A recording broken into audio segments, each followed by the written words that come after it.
Cool. Hi, I'm Filip from Flare Networks. And today we'll see what we did. So Flare is a blockchain for data. That means that we're an EVM-compatible blockchain when you have data and data oracles directly enshrined into the main protocols. But to do this, and to do this properly, we had to do quite a bit of work, and we're going to see how we leverage the validator set. So the existing validator set you can get on any other network and use them to get verified data, both from other chains and also from off-chain. So how to do this in a modular way, and at the end we'll see what you have to do to make this sustainable and work in the long run. Okay, so why data? I wouldn't lose too much time on this, but in general, we know that data is crucial for any user interaction. So nothing can live in isolation. We've been hearing about Appchains, we've been hearing about dApps, and you know that as soon as you have an application that is locked into a single blockchain, into a single ecosystem, into something that can't interact with each other, you've lost. You can't get new users, you can't interact with other chains, and at the end, you want users to use your data, use your application, and be able to at least get something out of it. And this is where the applications really become powerful. So you want to be sure that users can use your app and users can do something else with it. And interacting with this, either with other chains or with external world in any direction is important. Okay, better now, cool. Okay, so, and the main question we get, as always on blockchains, is which data do you want? So of course you want all the data, but not really all the data. If you get all the data you can practically get. So let's say on Flare we have the ability to query Bitcoin, the ability to query XRP Ledger, the ability to query Dogecoin. You can't get all of this data. That would be too expensive. That would damage the performance of the network by too much. So you have to be smart and you have to be careful. So what you're getting at the end, you're getting a digest of some data, some hashes, and you use them to prove something. And you get some computations on top of this data. So you say, okay, let me take a Bitcoin transaction somewhere, let me perform some computation, let me parameterize it by some Python script, by some JavaScript, by some Go code, and then commit to this data at a later point. And using commits and using the digests, you can also encode some confidentiality in this data. So let me take a data, I don't know, let me aggregate data from 5 different data sources, sum them together, and be sure that my stablecoin is collateralized by enough assets without ever showing how much each bank is holding of a specific asset. And also by doing this, you can ensure that the performance of your network does not suffer.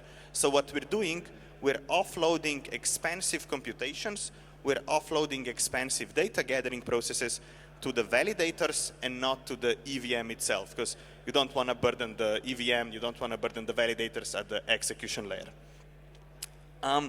And this is how in general looks, and this is where the problem starts appearing.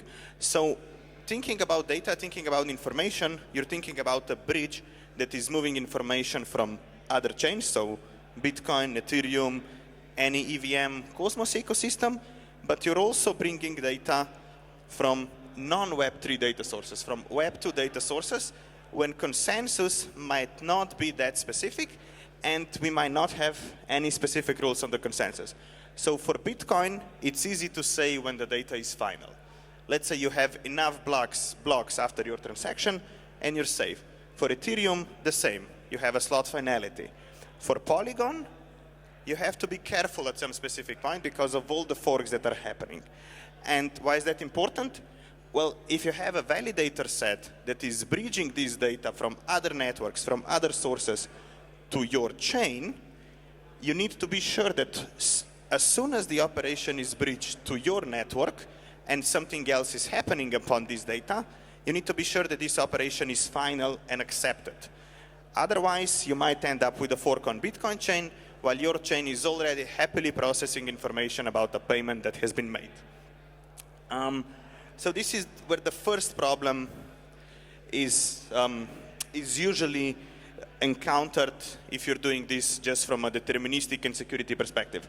So let's say you have a deterministic algorithm and saying, okay, we're going to use a ZK proof, we're going to use an on-chain computation to prove that some Bitcoin transaction has happened, or to prove that some API has returned some data. And as soon as you do this, you run into a problem that if some fork happens, you can't roll back the chain of transactions. And again, you're not working in isolation.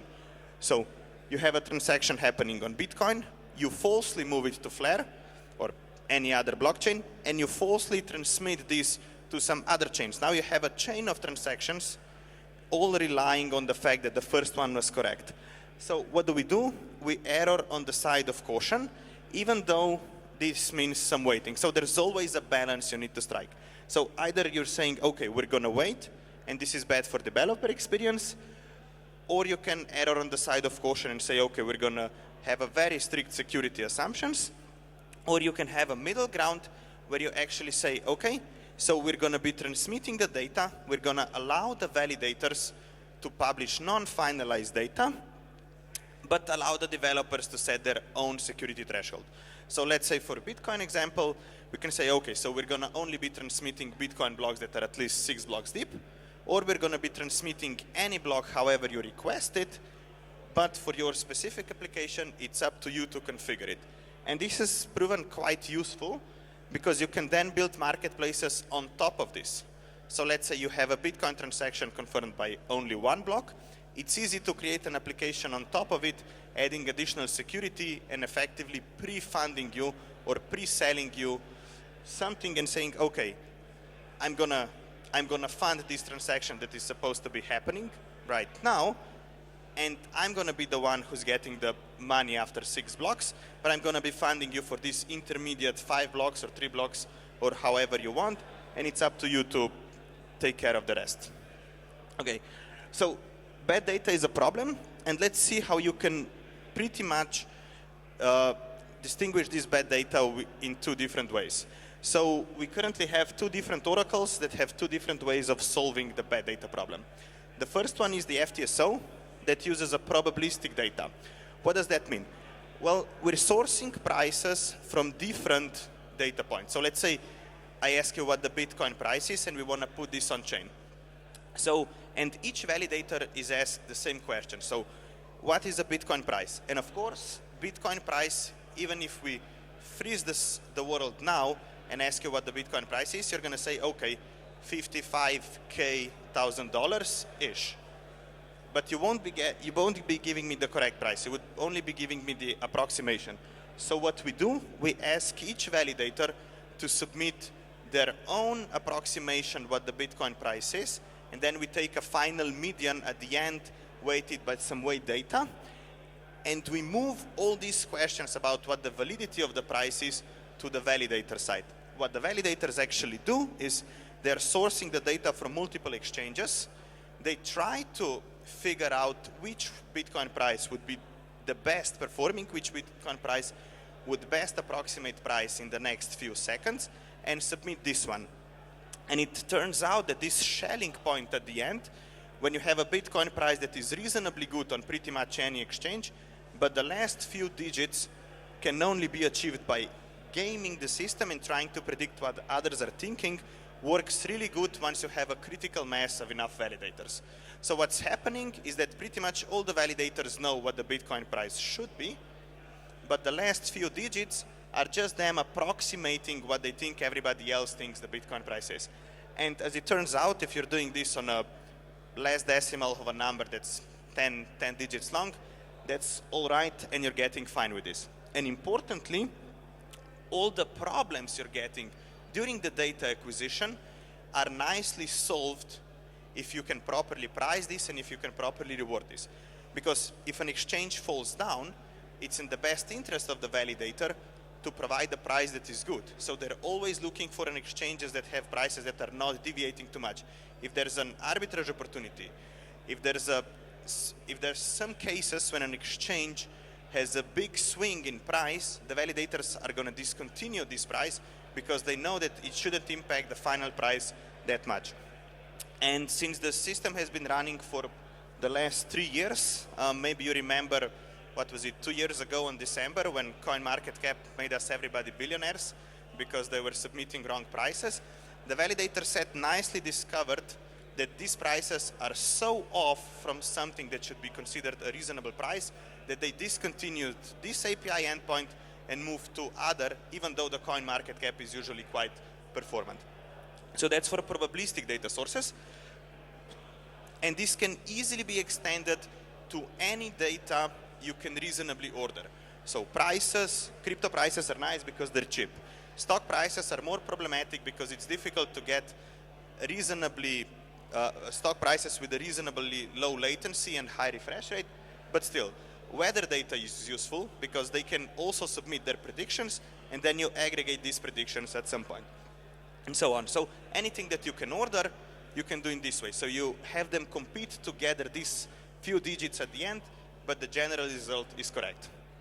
And the second type of oracle is FDC, a deterministic oracle. What you're doing here, you're asking a deterministic question, for example, about a Bitcoin transaction, about an API request, and here you have to be a bit more careful. What you have to do here is say the following. Okay, so I'm seeing this specific API request, I'm making it, and this is the result I'm getting at the end. And now you publish this question to the validators, and you ask them to do the same query once again, and arrive to the same answer as you. So there are some technical intricacies that we're going to see at a later end. You need to be careful to prevent Sybil attacks. You need to be careful to prevent copying. You need to properly structure the rewarding system to make sure that the validators are correctly pricing this, that the validators are correctly sourcing this data. But in general, what you're saying, you're looking for a confirmation of your question. And once this confirmation is achieved by a large enough set of validators, again, what you do, you push this on chain and have it. And this deterministic data is used for the other side of the equation. So transactions, APIs, private data. Okay, and why is that important?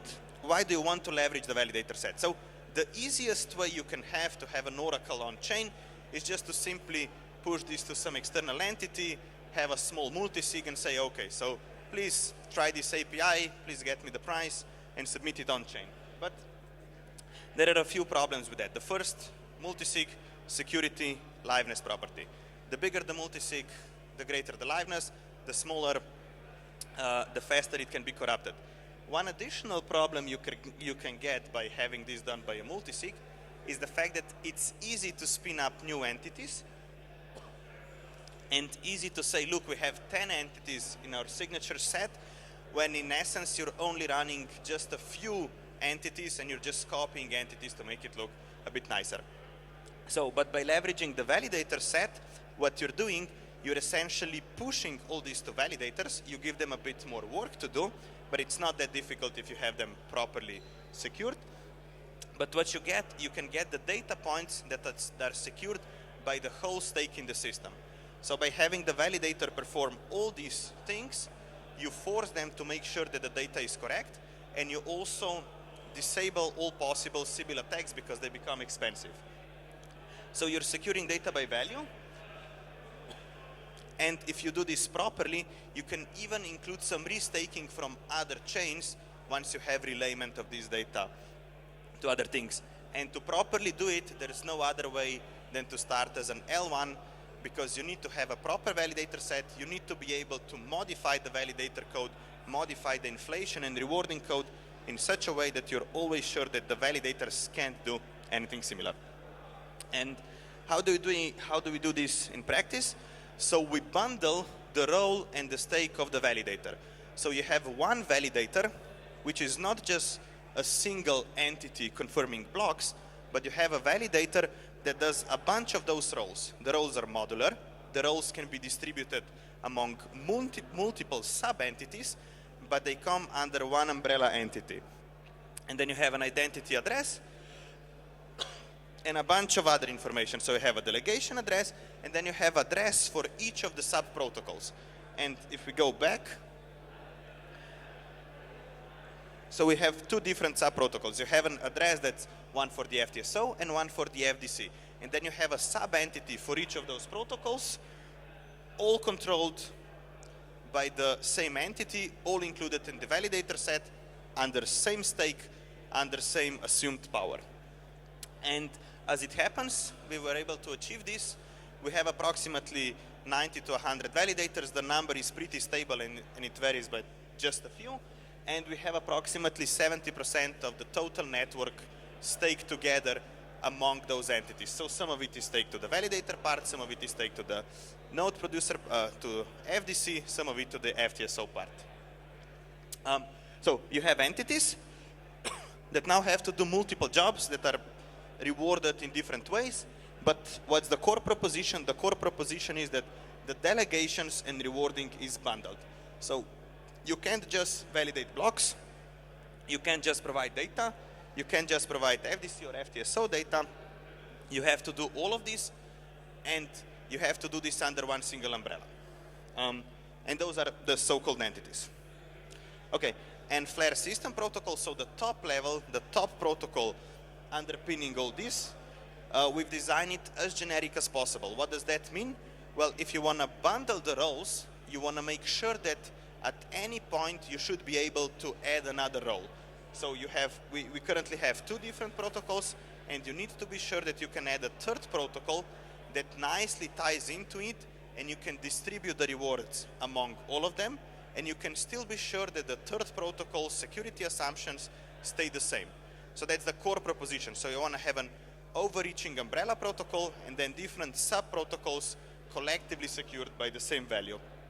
And adaptability of all this is something that's non-trivial to achieve, but it's slowly going on. And since you bundle all these directly with the validators, you can have the signatures of the validators directly on chain. So what that means is, instead of validators just signing each block and validating the transactions, you can have validators sign those transactions and sign the results of the sub-protocols directly on chain and have this validated. And because you can validate this, because you can have a critical mass of validations carrying from each epoch to another epoch, you can also add another protocol in parallel to this main protocol, which is the relay protocol, which allows you to gather all this data you've gathered in the sub-protocols and use the validator signatures to publish this on other independent chains, which means that you've bundled the full security assumptions of stake. You gather the validator signatures that are the same entities providing both the data and the block validation, and you can then relay this independently to other chains pretty much at any time and without any additional cost apart from just gas costs on the other chains. Okay, so just like I talked before, so an example of Flare time series oracle. So what we're doing, this is a sub-protocol taking a continuous median value of the things that validators are presenting. So what you're doing, you're taking a sub-protocol, you're creating a specific consensus about what a sub-protocol is, about what the information is, and then you add this on chain. So we've just released an improvement on this with block level updates, and this is one of the analyses done. So the thing is, price as such is not highly defined. So you want to have a validator set, you want to have a protocol on top of this that is able to follow something that is fuzzy and follow it reasonably well. And on the other hand, you have this deterministic thing, you have FDC, when you can have a deterministic request. And the main thing we did here, the main thing that you want to add the ability here is the ability to add new attestation types. So we currently have 5 different attestation types, mostly pertaining to Web3 data, which was usually the most difficult to get. So we have Bitcoin attestations, you can attest to a specific transaction. You can attest to transactions not happening, and you can attest to some specific FS transactions being done. And extending this to Web2 data can prove problematic if you're too stringent with the security assumptions. So we lifted the security assumptions a little bit, and now we've added the ability to connect to other chains, the ability to connect to Web2 data by adding a specific bit vote when you pre-select specific things. So we're sacrificing some liveness to be able to always make sure that if you're paying enough for a specific bit, you can get through. And the FDC consensus on top of this.